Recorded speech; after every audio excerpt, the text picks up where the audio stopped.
Hey everybody, we're going to cover color correction once again for those who might have missed it or those who want to kind of go over this again.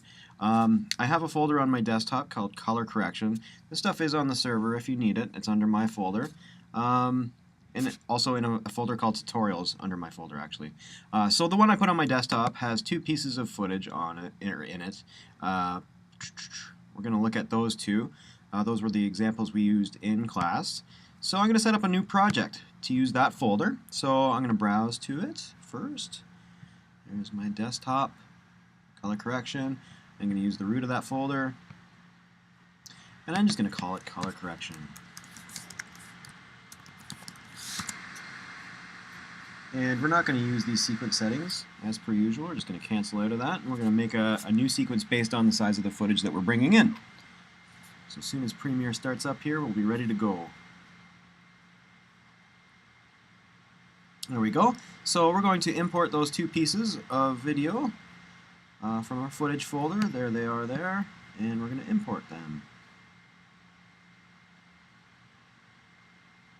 As soon as they're done, we're going to look at this bluer piece of footage first. We're going to say new sequence from clip. And we can see that by going up to the sequence menu up here and sequence settings, we can actually inspect kind of what's going on with this. It's 1920 1080 progressive, no fields. It's 24 frames per second.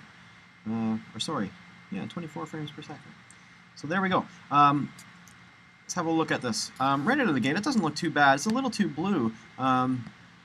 We do want blue in this picture, however. There is blue in the sky. It's blue in a shirt. So we just want to tone it back just a little bit. The house actually is looking a little bit too blue. The siding is probably white or close to it. So we're going to color correct for that. I guess the first thing that I would like to compare color correction to is adjusting audio for broadcast standards. Now we've talked about it before by using this little audio meter over here. Your level should be kind of in the sweet spot in between 6 and 12 over here. And that's not to say that it's going to jump higher or lower just by a little bit, but on average everything should be in that sort of area. So color correction is kind of the same thing. We're going to look at the information that we can that can be provided to us by Premiere in the form of scopes. And basically this tells us what's going on with our picture. I was telling the story earlier that I'm actually a little bit colorblind, so this stuff used to be really hard for me, and you know, based on looking at this image right now, I don't see too much wrong with it. But if we actually look at some of the scopes, you'll see that it is quite off. So to look at the different scopes, there's this little wrench down here that we can click to change the sort of look of this program monitor. So let's go ahead and do that. If we open up this, we see all of these different things. So the first scope that we're going to talk about is the vector scope. And this is kind of just a nice little graph to show us what's going on in the picture. If we look closely at this color wheel here, we'll see that there is a spot for red, there's a spot for magenta, there's a spot for blue, cyan, green, and yellow.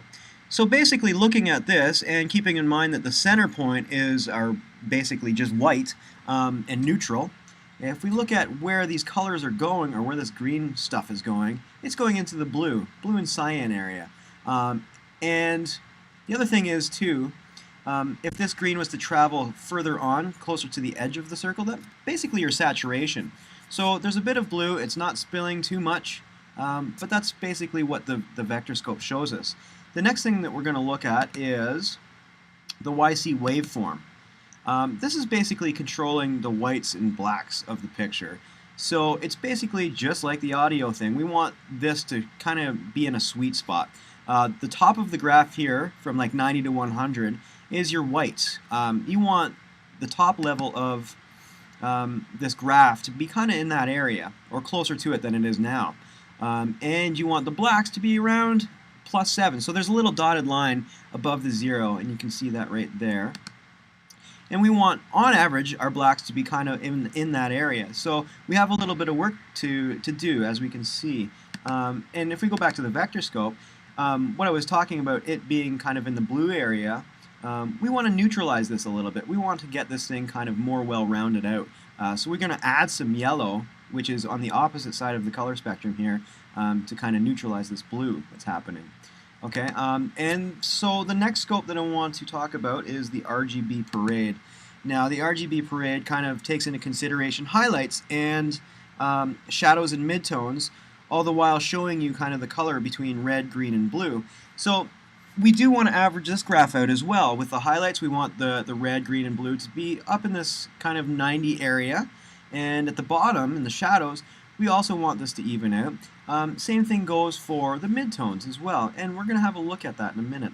The first thing that you should do when color correcting any picture, and I'm just going to switch back to composite video here for a second, is change the whites and blacks. Make sure that the contrast and black and white levels are good first, and then you can start into the color correction. So we're going to use the 3-point color corrector for this, and this is a commonly used color correction system, and it's used cross-platform. It's not just Premiere, it's also Final Cut, it's Avid, DaVinci, there's a whole bunch of them, and that's very common to see in the editing world. So to get that effect, we need to go down to the effects panel down here, and we could type it in if we wanted to, or we can go down to Video Effects, Color Correction, and there it is there, the 3-way color corrector, and we're just going to drag that onto our footage. And when we do that, you should be able to go up to the Effects Controls panel and see it there. So this is what this effect looks like. Let me just space this out a little bit better so you can see it. It's got 3 color wheels, and it's got input levels and output levels for black and white. So basically what we're going to do first is we're going to utilize our YC waveform and basically try to get the whites where they should be and the blacks where they should be, using the input and output levels in our three-way color corrector effect. So if I slide the output level for black, I can see what's happening here. I'm bringing, the black levels up, which I don't want to do. I want to keep them down where they were. But I want to see if I can get them a little bit more towards the 7. So by bringing the input level of black down, it's kind of crushing it a little bit. And that looks good to me, actually. It's quite a subtle move. You don't see much. But we're going to concentrate on the highlights now. So we're going to bring this sort of top area up as far as we can. So what I'm going to do is I'm going to use the input level of white. And I have to play around with these a lot to figure out which one is which. But as you can see, the whites are actually coming up quite a bit. And we're going to keep going. I'm going to say in around that area.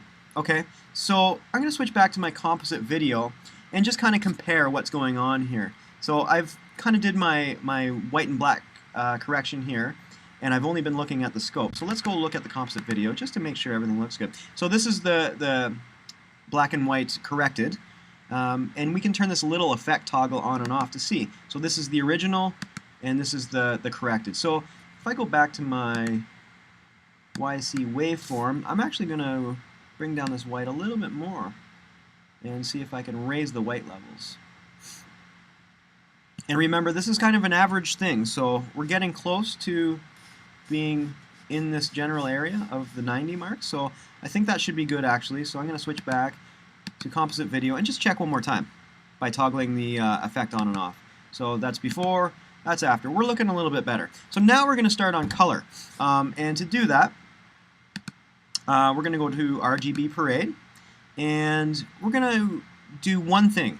We're going to do kind of an overall color correction, and that's kind of done with, or that is done with the master switch here. So what the master switch does is basically takes shadows, midtones, and highlights, and basically puts more of one color into each one of those all together. So as you can see, if I click and drag, it's actually moving the shadows, midtones, and highlights together. So what we're going to do is we're just going to play around with this for a second until we can get kind of an average looking sort of picture. So as you can see, if I drag way over to the blue side of things, over in my monitor there, or my scope, my RGB Parade, you can see the blue's way too high on the highlights and not enough in the shadows.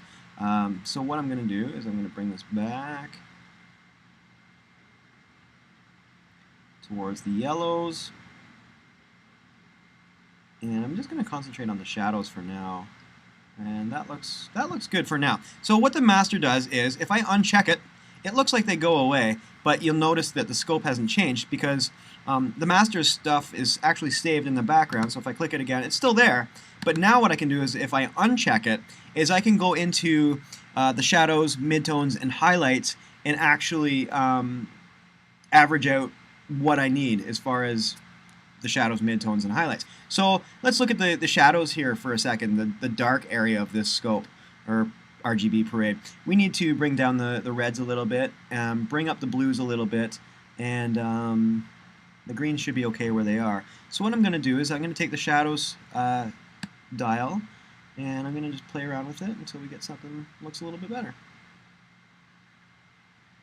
And this is not an exact science. You're going to have to play around. I'm going to play around with my highlights now, and you'll see the top of this RGB parade is going to change. So you see the blues come down as I add yellow. There we go. That's what we want, actually. And now, finally, we're going to work on the midtones. And the midtones is basically going to actually really fix our image. So you can see how these three color sort of pieces are coming together. They're looking a little bit more similar.